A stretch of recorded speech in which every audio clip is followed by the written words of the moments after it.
Boa tarde a todos, sejam todos bem-vindos, que a paz esteja com todos nós. E assim então, elevando nosso pensamento a Deus e a Jesus, nós vamos agradecer a oportunidade deste encontro, de estarmos mais uma vez aqui nesta casa, que nos acolhe, que nós viemos aqui buscar um consolo, um carinho, para as nossas necessidades físicas e espirituais. Agradecer a ambiência preparada pelos nossos amigos espirituais e pela equipe desta casa, que sabe das nossas necessidades e que sim, através do nosso pensamento elevado, deste movimento que a gente faz de religiosidade, de nos conectarmos com o divino, é que nós vamos recebendo tudo o que nós precisamos. Agradecendo este Pai que nos criou, a todos nós, seus filhos, e que através das nossas escolhas todos os dias, e do conhecimento, e dos exemplos do Mestre, nós chegamos mais próximos dele. Muito obrigada e que assim seja. Então, meus queridos, nesse mês de julho, todos nós, através do Departamento Doutrinário, foi convidado, através desta obra, a refletir um pouco mais sobre os textos de Emmanuel, que vem auxiliar a nos esclarecer o Evangelho. E como Emmanuel não dá título à toa, não é à toa que se chama roteiro. E que roteiro é esse? Então, sempre quando a gente trabalha na obra, é interessante que a gente olhe desde o início, do prefácio. Quando a gente compra um livro, é bom a gente ler a introdução, para que a gente entenda o que o autor está querendo, o foco, o objetivo da obra e por que foi escrito. A primeira publicação foi em 1952 e tenho para mim que ela é mais atual que nunca. Então vamos lá? No prefácio, Emmanuel nos convida então a refletir, já nos dizendo: em verdade, meu amigo, terá encontrado no Espiritismo a tua renovação mental. Então, quando nós entramos numa casa espírita e que a gente abre um livro, a gente, se quiser, se está disposto, se está aberto, nós vamos encontrar essa renovação através do esclarecimento que nós estamos recebendo. Admites agora, então, qualquer um de nós que tenha aberto o Evangelho, o livro dos Espíritos, vai compreender que nós somos imortais, que nós vamos viver para sempre. E isso é uma bênção. E ele pergunta: o que a gente faz desse tesouro intelectual que a vida nos confia? O que a gente faz com o conhecimento espírita que nós viemos buscar na casa espírita? O que cada um de nós transmite, o que cada um realiza, onde quer que esteja, no lar, no trânsito, no trabalho, na família, o que a gente faz? Então, se procuras contato com o plano espiritual, recorda que a morte do corpo não nos santifica. Isso é muito importante a gente compreender. As nossas escolhas nos representam, aonde quer que a gente esteja. Então, com a leitura, com o aprofundamento, com o estudo, a gente vai compreender que talvez a gente ainda esteja muito longe da angelitude. Mas que nós temos ainda um caminho, um desafio, mas que o conhecimento possibilita que ele seja trilhado de uma forma mais suave. O Cristo é o nosso guia divino para toda a conquista santificante do mais além. Ele está querendo nos dizer: olha para Jesus, olha para o seu exemplo, olha para o convite que ele nos faz todos os dias. E essa frase eu achei muito carinhosa, desse convite que ele diz: não te afaste dele. Não te afaste de Cristo. Porque é Ele é o guia, Ele é o nosso modelo. Então, nós temos que seguir, porque é o caminho seguro quando a gente já tem um entendimento de onde a gente quer chegar. E aonde a gente quer chegar? Diz lá, no Livro dos Espíritos, que a nossa última encarnação, onde a gente chegar, nós vamos ser espírito puro. Então, esse é o propósito para quem já se esclareceu. Então, sigamos ao lado de Jesus. Então, o convite dele com essas páginas escritas desta obra, essas páginas despretensiosas, constituem um apelo à congregação de nossas forças em torno do Cristo, nosso Mestre e Senhor, para que a gente possa, então, nisso nos fortalecer todos os dias, todas as nossas escolhas, os nossos pensamentos, as nossas atitudes, porque o nosso pensamento cria a vida que nós procuramos em toda parte. Por isso que Jesus também já nos orientava: orai e vigiai. Ora para a conexão, vigia teu pensamento, porque ali vai estar teu tesouro e teu coração. Mas nós, Emmanuel, ele fala que nós, então, em muito tempo atrás, as nações de antigamente, elas tinham o santuário material como sendo o que eles adoravam.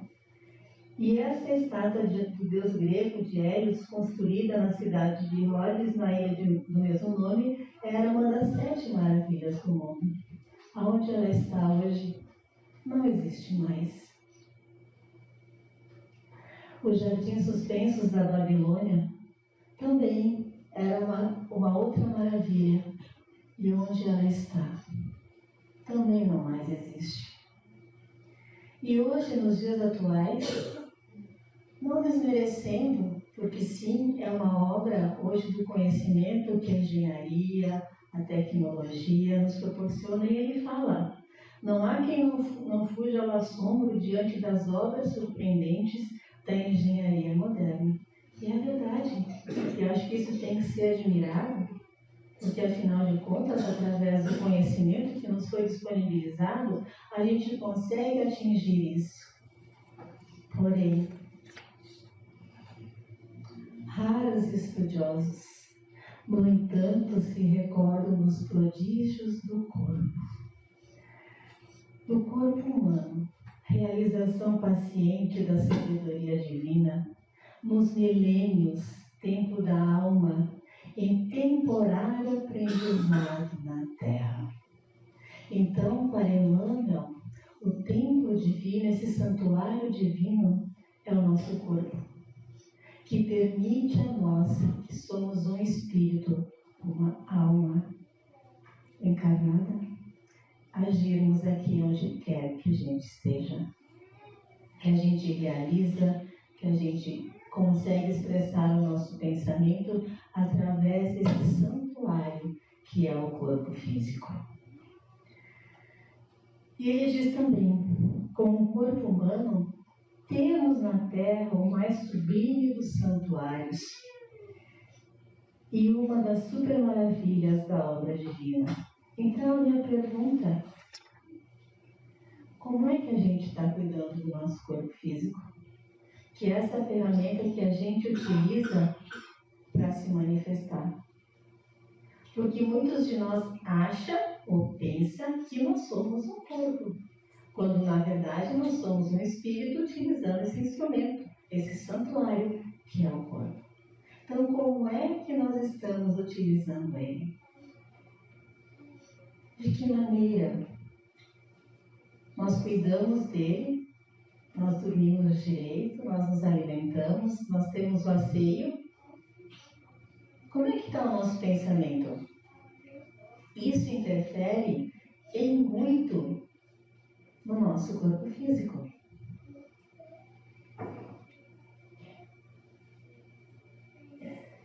E Emmanuel ele fala então, da cabeça aos pés, sentimos a glória do Supremo Idealizador, que pouco a pouco, no curso incessante dos milênios, organizou para o espírito em crescimento o domicílio de carne em que a alma se manifesta. Então demorou milênios na evolução para que a gente chegasse como nós estamos hoje.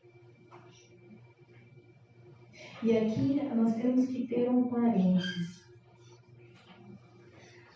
A tecnologia evoluiu por demais, mas o nosso corpo físico, o nosso DNA, não evoluiu da mesma forma. O que nós nos utilizamos, que nós chamamos de alimento, nós não evoluímos para acompanhar o que a gente hoje chama de comida. E aí nós vamos nos degradando, nós vamos adoecendo. Isso também faz parte de como nós estamos tratando esse santuário. Nós queremos uma dopamina rápida, barata. Então nós ficamos utilizando o celular, a recompensa do docinho,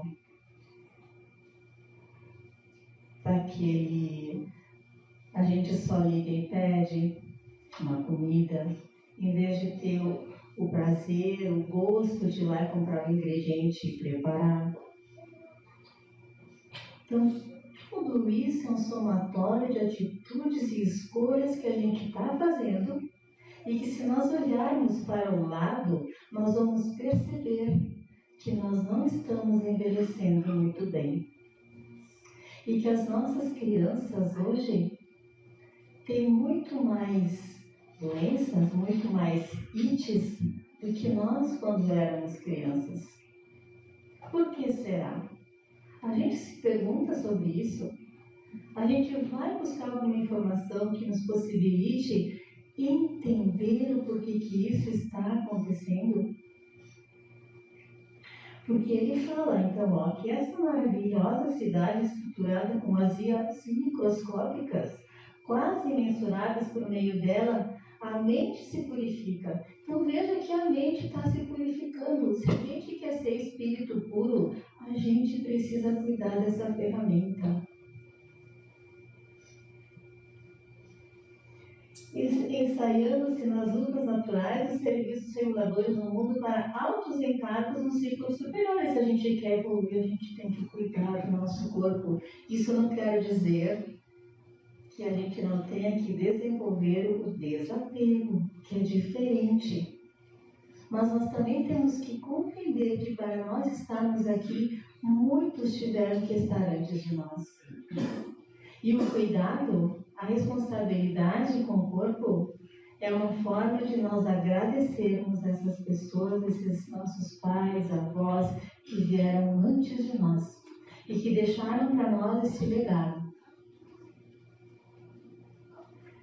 Então, a bênção de um corpo, ainda que mutilado ou disforme na Terra, é como preciosa oportunidade de aperfeiçoamento espiritual, o maior de todos os dons que o nosso planeta pode oferecer. Gente, o corpo físico é um dom que o nosso planeta nos oferece, que Deus nos oferece para a gente estar aqui. A gente tem que se fazer uma pergunta, porque eu já me fiz dela há muito tempo. E estudando a gente tem respostas. A gente pensa assim, e é o que a ciência nos diz, que quando há uma fecundação do espermatozoide, é o melhor. A natureza escolhe o melhor. Mas aí a gente olha para o lado, a gente não vê sempre esse melhor. Aí a gente começa a se perguntar, peraí, como é que é essa história? Então, que melhor é esse que a natureza escolhe, mas que não bate com a realidade? E aí vem a doutrina espírita e ela nos explica, lá no livro Missionários da Luz, que nós vamos ver depois o relato de um espírito que vai nos contar e vai nos dar essa resposta. Mas aí Emmanuel continua no texto. Então ele diz que até agora, de modo geral, o homem não tem sabido colaborar na preservação e na sublimação do castelo físico. Até agora, gente, a gente não está fazendo o nosso trabalho, que é cuidar. E eu acredito que aqui, cada um de nós vai se identificar com alguma coisa. Ou mais de uma, ou nenhuma, em outros. Mas sim, nós estamos encarnados, nós temos desejos e nós temos vícios, isso é fato. E isso faz com que, enquanto jovem, a gente acha que pode fazer tudo, né, que não vai dar nada. O nosso corpo ele até vai aguentando durante muito tempo, 20, 30, 40 anos. É a média que o nosso corpo aguenta sem sentir deficiência. Depois, quando começa os 40, a gente começa a usar óculos, começa uma dor aqui, outra ali. Ah, mas é da idade. Será mesmo que é da idade? Será mesmo? E aí, a gente sempre quer responsabilizar alguém, geralmente o outro. Então, esse outro é a idade. E as nossas escolhas? Se nós escolhêssemos diferente, eu diria que ficar velho é uma lei, mas envelhecer, não. E tem uma grande diferença, uma enorme diferença. Porque nós vamos sim, que bênção poder ficar velho, mas seria uma bênção melhor ainda se nós conseguíssemos, mesmo ficando velho, ficar bem. Porque a gente vai ter consciência a escolher diferente. E aqui eu não falo só de alimentação e de vícios, eu falo também de pensamentos, de mágoa, de raiva, de ódio, do não perdão. Isso também faz a gente envelhecer. Isso também faz a gente oxidar, enferrujar, dar cabelo branco, ruga. E a gente acha que não faz nada, ou muito pouco. E a gente corre, trabalha, e quer o melhor creme, o melhor shampoo, vai para o cabeleireiro, faz escova, luzes, para disfarçar. É uma ferramenta, sim, ela deve ser utilizada. Mas a gente poderia minimizar de uma outra forma também. Então, eles, enquanto jovens, né, a gente extraca essas possibilidades de fora para dentro. Então, tudo que a gente vai consumindo e fazendo. Então, logo se vê prejudicado por essas mesmas escolhas. Sim, a gente está se prejudicando, então, confia-se a rebelião. Nossa, por que comigo? Por que comigo? Destruindo de fora, de dentro para fora. Então, essa rebeldia, a gente vai fazendo o caminho ao contrário. A gente se revolta, fica estressado, nega. Quando a gente tem um diagnóstico, por que comigo? Então a gente se revolta e a gente faz o quê? Nós temos golpes mentais de revolta injustificável, de desespero inútil. De desespero inútil, gente. E aí, nós vamos lá no livro na Lei de Conservação, do Livro dos Espíritos, a questão 702, está lá. O instinto de conservação é uma lei da natureza? Sem dúvida. Então, a lei de conservação está dizendo que nós temos que cuidar. E o que seria o ideal? Que nós tivéssemos temperança nas nossas escolhas, no nosso modo de querer, no nosso modo de pensar, no nosso modo de agir. Todos nós queremos um corpo bonito, sarado, saudável, mas o que a gente faz para isso acontecer? Emmanuel, no livro Pensamento e Vida, no capítulo 14, ele também vem nos dizer, que o corpo é essa oficina complexa movida por oscilações eletromagnéticas, emitindo e assinalando irradiações, tudo sob o comando único da mente. Então, o que a gente pensa, a gente vai materializar no nosso corpo. Mas, quando a gente percebe, então, que está lá meio doentinho, muito doentinho, a gente vai desencarnar, vai ficar um tempo na espiritualidade, e a gente vai, como diz aqui Emmanuel, dia surge então, porém, no qual o homem reconhece a grandeza do tempo vivo em que se demora no mundo e suplica o retorno a ele. Nós suplicamos estar aqui.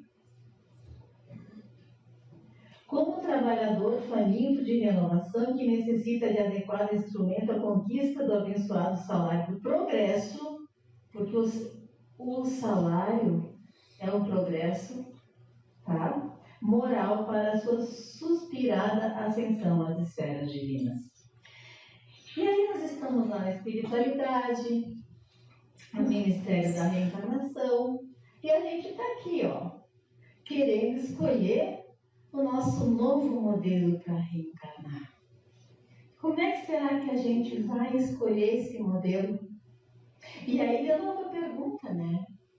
Se é o melhor espermatozoide, se é o melhor óvulo, por que que isso não acontece muito bem quando a gente olha? E a resposta está aqui. Porque quando a gente está lá no mundo espiritual, a gente compreende que a nossa necessidade é outra, a da evolução. Então a gente vai escolher um corpo condizente com a nossa necessidade espiritual e moral que a gente precisa melhorar. E isso está lá, ó, na obra Missionários da Luz, no capítulo 12. E fala da reencarnação de Segismundo. Porém, eu trouxe aqui esses personagens.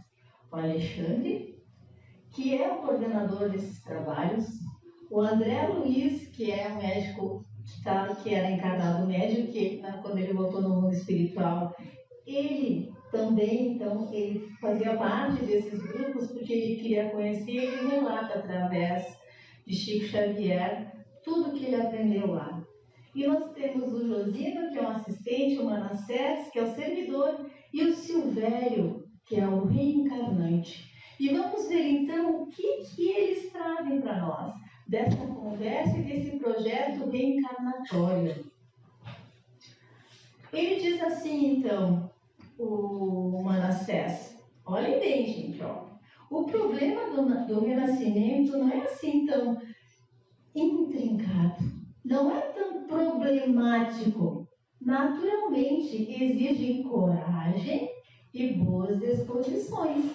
A gente precisa de coragem para reencarnar. Por quê? Porque a gente sabe das escolhas que a gente fez. Fica gravado em nós o que a gente fez. E a gente quer voltar para a espiritualidade, por isso da afirmação no início, que a gente não volta santo, a gente não é anjo ainda. Então a gente quer voltar lá com o espírito bem bonitão. Por isso que a gente escolhe, então, determinadas provações, que quando a gente vem para cá, a gente vai esquecendo, a gente se revolta, muitas vezes. Por isso que está lá no Evangelho, obediência e resignação. Obediência e resignação. Se tivéssemos grandes virtudes, se nós já tivéssemos conquistado essas grandes virtudes e belas realizações, não precisaríamos recapitular as lições já vividas na carne. Então, meus queridos, nós estamos no nosso melhor momento, com as melhores pessoas, aonde esse planejamento reencarnatório nos trouxe. Então, vamos fazer o nosso melhor, vamos dar o nosso melhor. A gente vindo numa casa espírita, estudando, a gente sabe um pouco mais. Então, que a gente possa aproveitar isso. Então, e aí, ele vai perguntar assim para o Manassés se ele já sabe, se ele já foi ver qual modelo, né? Se o modelo dele reencarnatório já estava pronto. E o Manassés diz que sim, que já estava pronto então o modelo dele. E ainda diz, ó, já fui observar o gráfico inicial e dou-lhe os parabéns por haver aceitado a sugestão amorosa dos amigos bem orientados sobre o defeito na perna. Então ele foi lá, a gente de repente vai lá no mundo espiritual, lá no Ministério da Reencarnação, a gente vai querer aquele corpo, né, saratão, bonitão, mas depois de todo estudo feito, depois que conversa com a gente aceita vir com um defeito. Que bom, né? Mas é desafiador. E ele diz assim, ó, preciso defender-me contra certas tentações de minha natureza inferior. Então, olha como é importante isso, ó. A perna doente me auxiliará, ministrando-me boas preocupações. Ser-me-á um antídoto à vaidade. Uma sentinela contra a devastação do amor próprio excessivo. Então, meus queridos, nós temos que compreender que a nossa próxima reencarnação, ela está sendo construída hoje. E se a gente está resmungando, reclamando por alguma coisa que a gente não gosta, vamos repensar. Porque a oportunidade está criada agora. Não é depois, quando a gente chegar no mundo espiritual. E é para todos. Pondere a graça recebida, Silvério. E depois de tomar-lhe a posse do plano físico, essa frase é muito importante, ó. Não volte aqui antes dos 70. O planejamento reencarnatório dele era de 70 anos. Aí, poderá ser, então, olha o conselho, não volte aqui antes dos 70. Mas, conforme as nossas escolhas, cada um de nós poderá voltar antes do planejado. Por quê? A gente dorme mal, come mal, bebe mal, tudo mal. A gente vai agredindo, vai diminuindo anos da nossa encarnação. Por isso, esse abençoado conselho, não volte aqui antes. Aproveita, trate de aproveitar a oportunidade. Todos os seus amigos esperam que você volte. Mais tarde, a tarefa na gloriosa condição de um completista. Lá no mundo espiritual tem muito espírito torcendo que a gente volte de uma forma completista. E o que é um completista? É um título que designa os raros irmãos que aproveitaram todas as possibilidades construtivas que o corpo terrestre lhes oferecia. E eu desejo que todos nós possamos voltar ao mundo espiritual como completistas, através do conhecimento, através das nossas melhores escolhas, que a doutrina espírita, que o Evangelho, que Jesus. Por isso que Emmanuel nos aconselha, não te afastes dele, do Cristo. É ele que vai te levar a ser um completista. Joana de Ângeles, ele nos diz, cuida do corpo e atende a alma, socorre o organismo, mas medita em torno das necessidades espirituais. O corpo é efeito, mas a alma é a causa. A matéria, a escola, o ser é o aprendiz que a utiliza. A forma se dilui, a essência prossegue. Todos nós vamos prosseguir. Mas de coração, o que eu desejo para todos nós é que nós sejamos completistas. Eu quero agradecer a atenção de todos vocês, da oportunidade de mais uma vez podermos trocar um conhecimento que é para todos nós. para que a gente volte um pouco melhor e que os amigos do mundo espiritual que nos esperam possam nos receber e simplesmente nos dizer: continuamos o trabalho. Muito obrigada. E vamos fazer então a nossa prece de encerramento, agradecendo a Deus, nosso Pai, Criador, nosso mestre amigo, que eu tenho certeza que sempre nos leva para o melhor caminho. E que nós possamos, através da prece, do conhecimento, nos conectar a este irmão mais velho, aceitar o conselho do nosso anjo, que também está ao nosso lado, nos motivando, nos orientando, nos intuindo também. Que nós possamos ser em nossos lares melhores cidadãos, melhores irmãos, filhos, pais, mães. E para que assim, aonde quer que a gente esteja, nós sejamos, acima de tudo, um ser humano de bem, onde podemos, através das nossas atitudes, sermos um evangelho vivo. Muito obrigado e que assim seja.